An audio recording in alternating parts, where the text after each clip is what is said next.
What's the meaning of burr?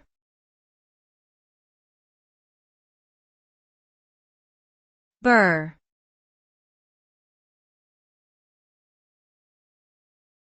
Burr.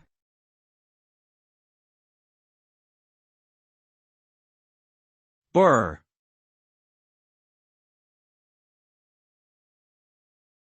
Burr.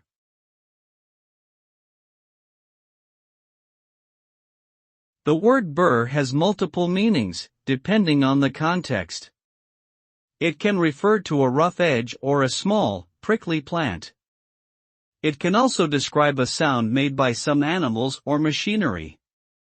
The most common usage of burr is as an onomatopoeic word for a vibrating or buzzing sound, such as that produced by an electric razor.